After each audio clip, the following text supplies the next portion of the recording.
It's 5 minutes in reply. She so chooses. Thank you, Mr. Speaker.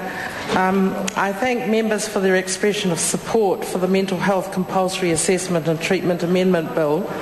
First, I would like to respond to Dr. Paul Hutchinson, Michael Woodhouse and Heather Roy's comments about involving abusive families with their loved ones and unintended consequences, for example, breach of privacy.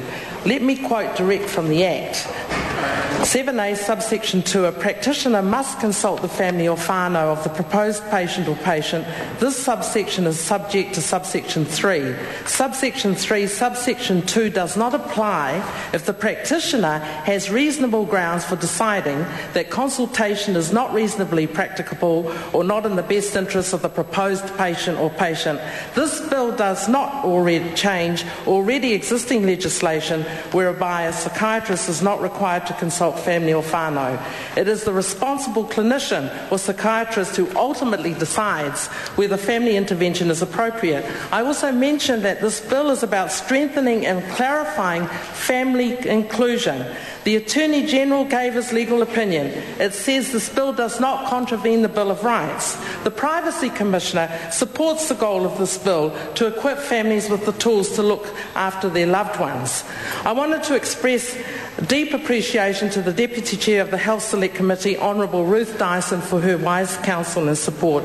Thank you to the Honourable Tariana Turia and Hone Harawira for the support of the Māori Party.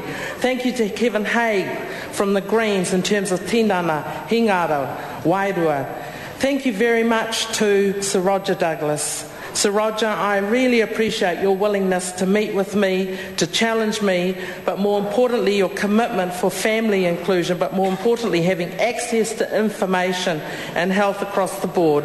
I wanted to acknowledge all the organisations, Atareira, supporting families in mental illness, and to all you beautiful families who are caring for ones with mental illness, who are watching this debate on television around the country. It is your stories and experiences that have motivated this bill, our bill. In conclusion, it is a simple piece of legislation with an important purpose to strengthen and clarify the current legislation. The 1992 Act made limited provision for the involvement for families. This bill clarifies, extends and strengthens the role of families of patients experiencing mental illness by amending Section 7A of the Mental Health Act.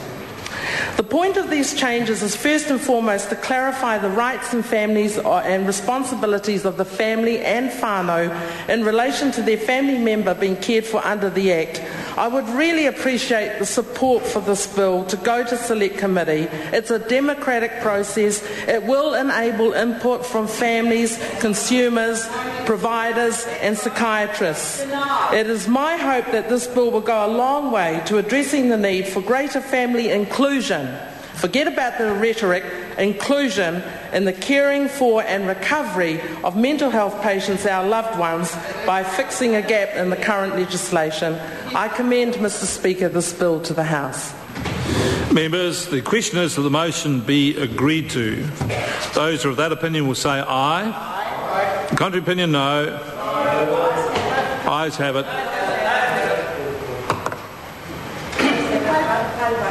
Well, members have to call for a party vote. Party vote is called for. Clerk, please conduct a party vote. New Zealand National. 58 votes opposed. New Zealand Labour. 43 votes in favour. Green Party. 9 votes in favour. ACT New Zealand. 1 vote in favour, 4 votes opposed.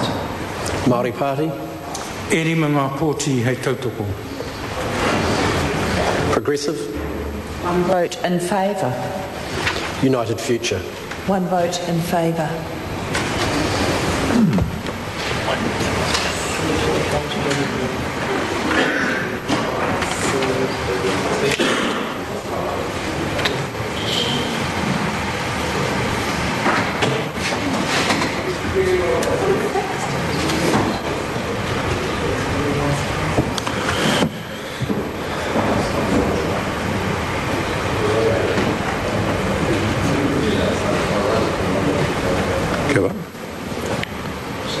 Members, the ayes are 60, The noes are 60-2. The motion is not agreed to.